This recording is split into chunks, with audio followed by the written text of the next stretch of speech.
10월 13일 민수기 20장 1절에서 13절 말씀으로 백성의 다툼과 모세의 범죄에 대해서 말씀 묵상하겠습니다.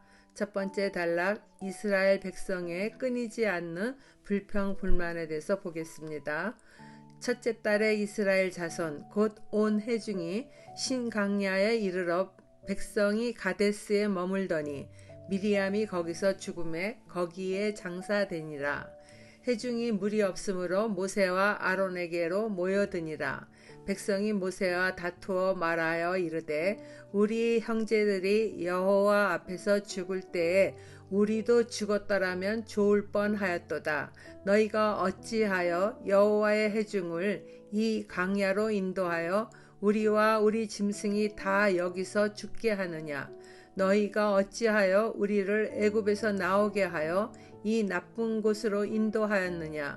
이곳에는 파종할 것이 없고 무화과도 없고 포도도 없고 석류도 없고 마실 물도 없도다.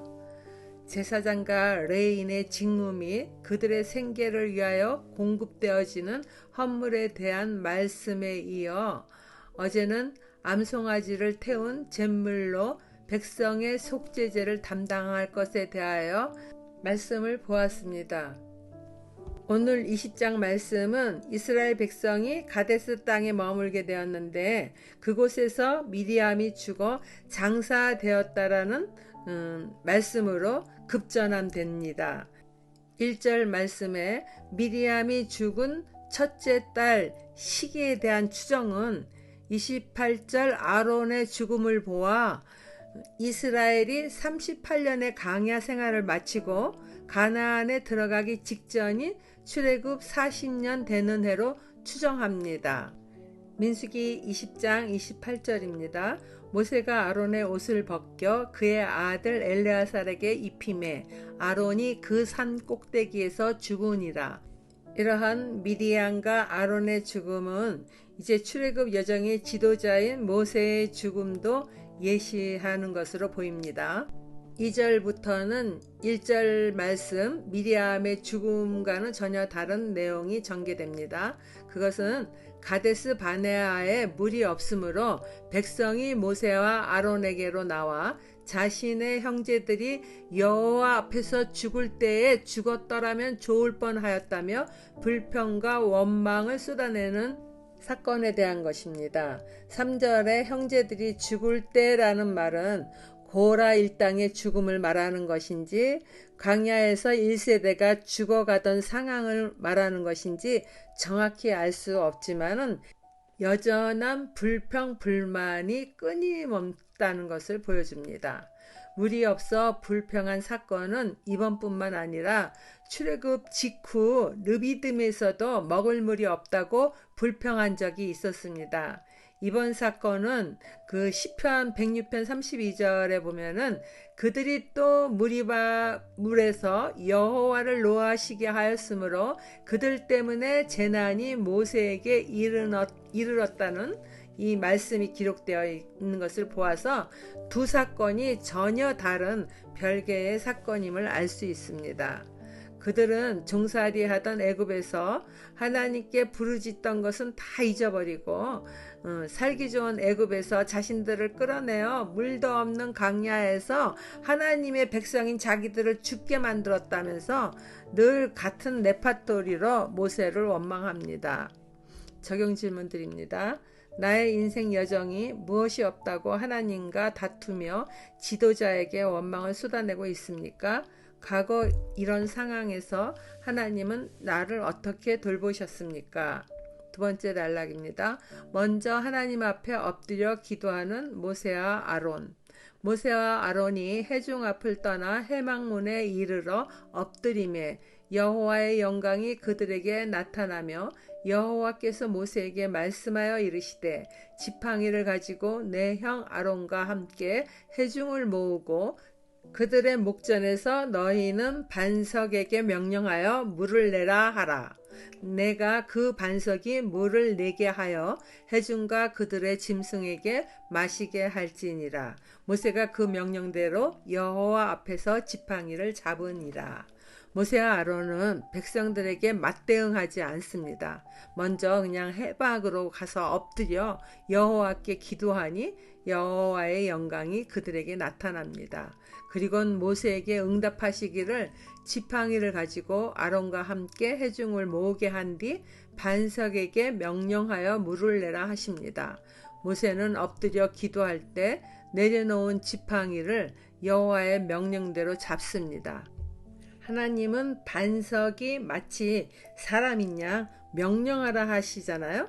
이것은 말씀으로 세상을 창조하신 하나님처럼 모세의 말에 하나님의 권능이 임할 수 있기 때문이죠.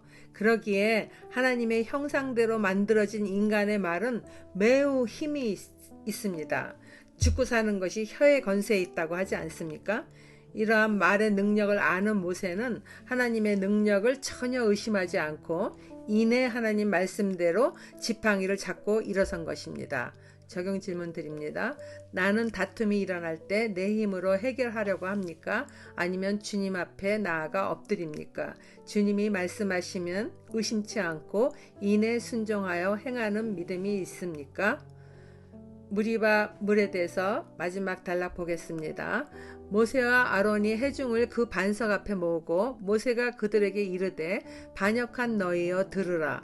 우리가 너희를 위하여 이 반석에서 물을 내랴 하고 모세가 그의 손을 들어 그의 지팡이로 반석을 2번 치니 물이 많이 솟아나오므로 회중과 그들의 짐승이 마시니라.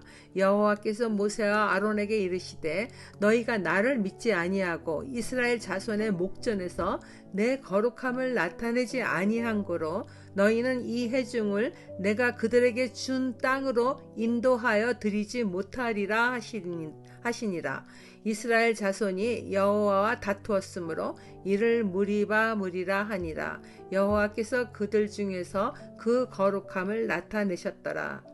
백성의 불평과 원망으로 인하여 모세의 감정은 편치 않았나 봐요. 그래서 백성을 향해 반역한 자들이라고 외치면서 지팡이로 반석을 2번 칩니다. 지팡이를 가지고 반석에게 명령하여 물을 내라고 하신 하나님의 말씀을 어긴 것이죠. 모세는 격한 감정에 마치 자신의 말과 행동을 통해 하나님의 권위를 대신하고자 하는 그런 행동입니다. 모세의 이런 행동에 대하여 하나님께서는 모세와 아론에게 너희가 나를 믿지 아니하고 백성 앞에서 하나님의 거룩함을 나타내지 않았다고 말씀하세요. 그러면서도 공의로우신 하나님은 백성들을 위하여서 반석에서 물을 내셔서 그 백성들과 그 짐승들이 다 물을 먹게 해주십니다.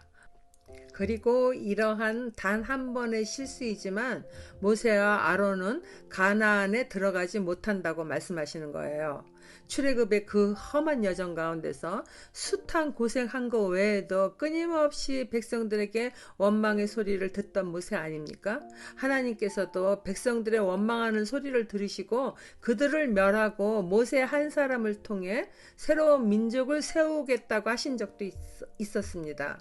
그럴 때에도 모세는 백성을 위해서 언제나 한결같이 중보하며 그들을 지켰습니다. 그런데도 가나안에 들어갈 수 없다는 것은 참으로 안타까운 일이나 모세의 이러한 실수를 통해 인간은 어느 누구도 완벽할 수 없다는 것을 다시 한번 깨닫습니다. 그렇다고 그 누구도 모세의 실수를 지탄할 자는 없습니다. 모세는 땅의 모든 사람들 중에 가장 온유한 자라고 하나님으로부터 인정받은 위대한 선지자잖아요.